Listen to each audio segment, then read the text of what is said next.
Welcome sa DRS 2.0. Fresh at nagbabagang happenings ba ang hanap mo? Mga padabarkads man yan o mga trending topics? Pwes, sagutin natin yan.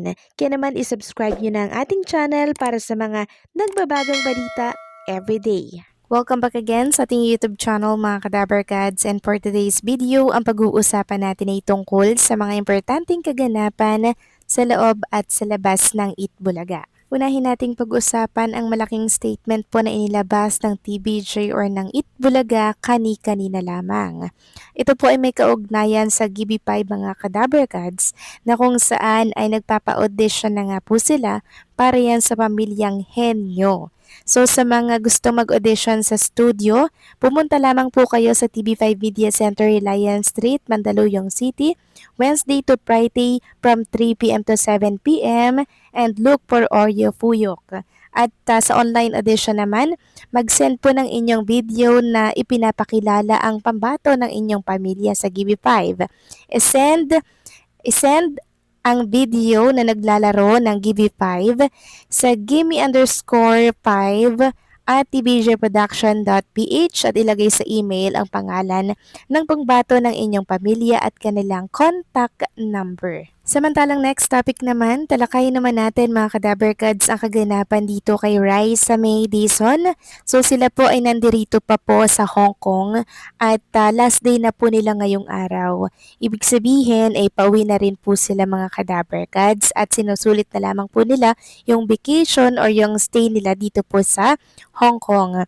At bilang last day na nga po nila ngayong araw, muli pong bumalik si Raisa at kasama ang kanyang pamilya dito po sa favorite nilang milk tea. Walang iba kundi po ang Haiti. So itong favorite po ni Raisa May na famous Chinese Haiti na to or milk tea na to, wala pa po talagang official branches dito po sa Pilipinas. Pero may mga local branches naman po ang Haiti dito po sa ating bansa, mga local. Pero hindi po talaga ito kagaya talaga nitong Haiti na talaga namang kinababaliwan ni Raisa May Dizon dito po sa Hong Kong. Samantalang, speaking of Raisa May Dizon, mga kadabarkads, kanina nga po, nag-Instagram stories Raisa May ng video po nila ni Bimbi na kung saan ito po ay ganap ng mga bagets pa po sila. And talaga namang nakita po natin doon mga kadabarkads na kinababaliwan at kinalolokohan ito ngayon ng mga lola, ng mga titas and titos.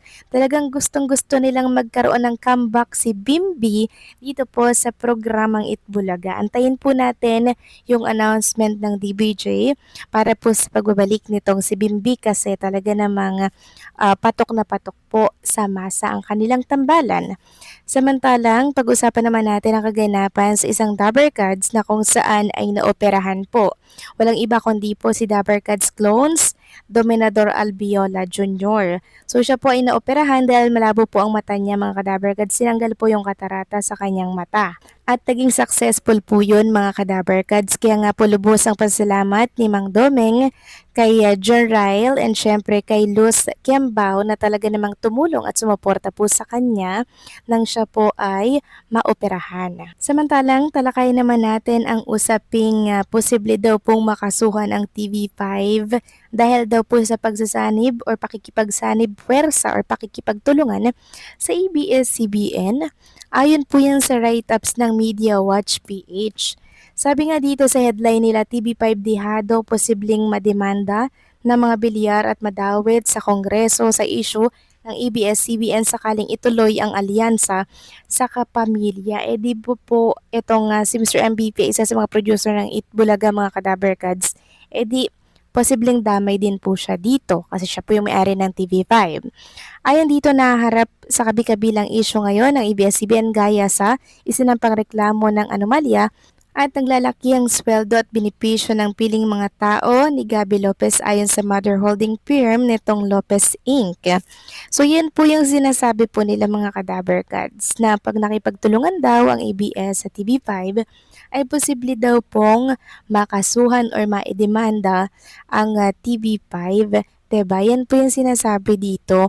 Well, labas na po ang TV5 mga kadabarkads kung magkakaroon man po ng problema ang ABS-CBN. And also, wala rin pong katotohanan yung parang magpa-partnership muli ang TV5 at ABS-CBN kasi wala pa naman pong statement na inilalabas ang mismong TV5 ukol po dito.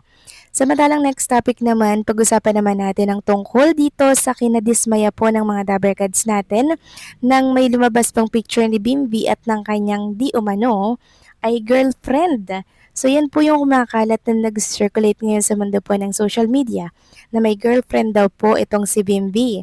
Paano na daw po si Raisa May? So nalungkot daw sila ng bonggang-bongga. Ayon kasi dito sa post ng isang account sa Facebook, grabe talaga si Bimbi, super gentleman sa girlfriend niya. Halatang halata na napalaki siya ng maayos at may magandang asal ni Chris Aquino. Sayang nga lang, bagay na bagay pa naman sana sila ni Raisa May. Kaso ayun nga, take na pala si Bimbi, sinuwerte ang girlfriend.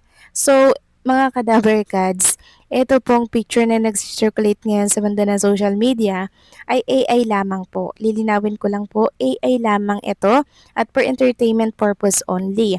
At wala pa rin pong napapabalita na girlfriend itong si Bimbi, mga kadabarkads. Kung meron man ay mga hearsays at rumors lamang yon, pero wala pa pong ipinapakita na totoong girlfriend itong si Bimbi. Ibig sabihin, may pag-asa pa po talaga si Raisa May at Bimbi dahil parehas nga po silang single.